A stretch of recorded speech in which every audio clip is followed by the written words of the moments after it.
Hi, my name is David Mitchell, and I'm a consultant and an Atlassian certified professional with Valientus. Valientus is an Atlassian Platinum Solutions partner, and today, for those of you who are looking to migrate to Atlassian's cloud platform, we are going to talk about some of the differences and unique new features you will encounter in the Confluence Cloud Editor. All right, let's take a look at editing content in Confluence Cloud. Here we see before us is an instance of Confluence in the cloud. When it comes to both spaces and pages, there are a wider variety of templates available to you. So let's just take a look at that real quickly. We'll just create a space here. There's a variety of templates here, as you can see. We'll just pick a documentation template, click Next. I'm going to name it demo space for cloud editor. You can select the permissions. I'm just going to leave them as default. The additional options here have to do with changing the key. I think that key is a little busy. We'll just make it a little shorter there. Demo space cloud editor, and we'll click create. All right, we're going to get in here, and the first thing I'm going to show you, we're just going to create a page.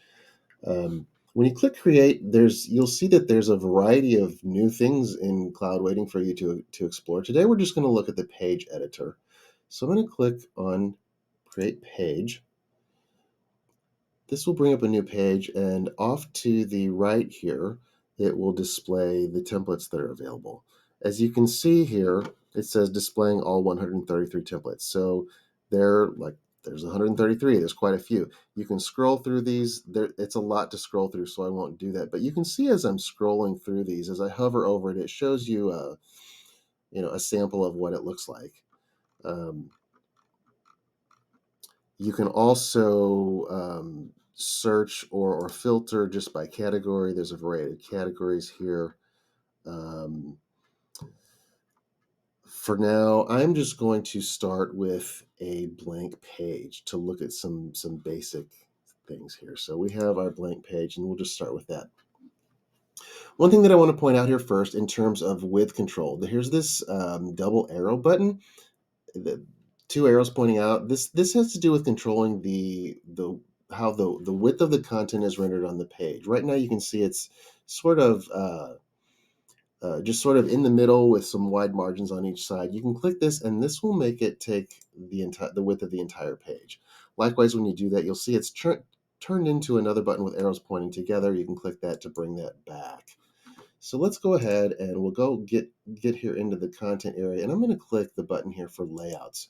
When you click that, it puts a layout on the page, and you'll notice that the controls for the layout that you've just put here are embedded here with the layout in the page, as opposed to being an extension of an additional row of the toolbar like you have on Confluence Server or Data Center.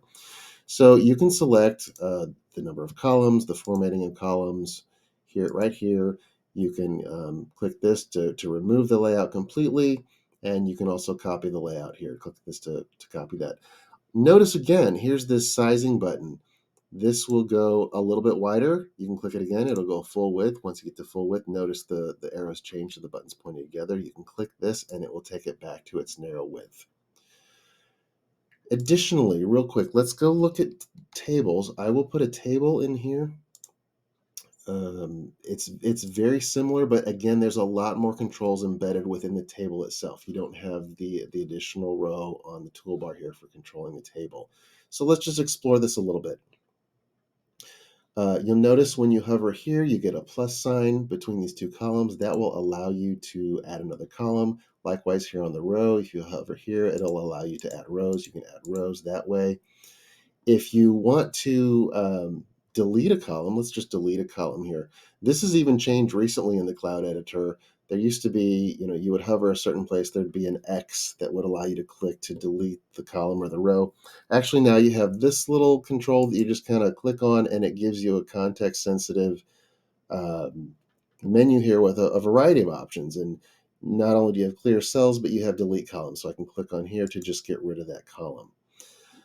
Let's take a look at sizing. This is another thing that's even been updated recently. If you're familiar with the cloud editor, there used to be, when it came to tables, they used to have your arrow buttons similar to this that would control the width. That is not there now. You can see what we have now is right here on the right side of the table. There's this sort of sizing bar, sort of the sizing handle that you can grab. You just kind of grab this and you can drag it to whatever width you want, and you can make it really narrow. It's actually a lot more versatile and powerful than the way it used to be. So you have a lot more control here. Once you size the table, you can grab your columns and size them to whatever you want to be.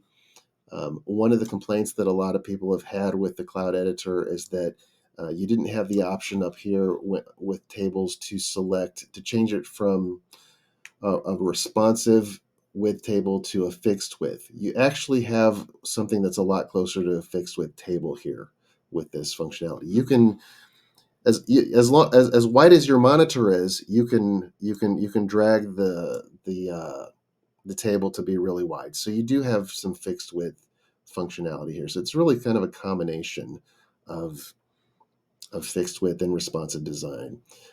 Here within the header here, you notice this button with the caret for cell options.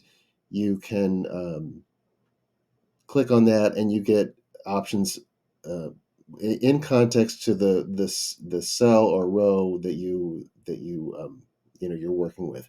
Basically, this is really it's intuitive. This isn't really something that you have to really relearn. It's the same controls that you had before. They're just embedded within the table itself as opposed to being up in the toolbar. So it's just going to take a little bit of just playing around on your part to just explore and learn what's there. So with that said, let's also talk about something else real quick. For when you migrate to cloud with Confluence, when you if you migrate Confluence to cloud, the pages in Confluence that came from your server or data center will actually have the cloud-based, the server-based editor and menu bar. Um, it won't look exactly the same as it looks on server or data center, but it's basically the same functionality with the same type of layout, which is a pretty slick thing that Atlassian did. I'm not really sure exactly why they did that, but they did bring that along to make that transition a little easier. For those pages that you've created on server or data center, you're not forced into a new editor for those pages. They have a server data center based editor that you can continue to use for those. Relative to that, however, for new pages that you create in cloud, your new pages will have the new editor. And additionally, with the pages that you've migrated from server or data center that have that classic server or data center editor, you can convert those to uh, the modern cloud editor if you wish, but that's your option to do. So that was a brief overview of some of the new features you will encounter in the Confluence Cloud Editor after migrating from server or data center. Thank you for watching and have an excellent day.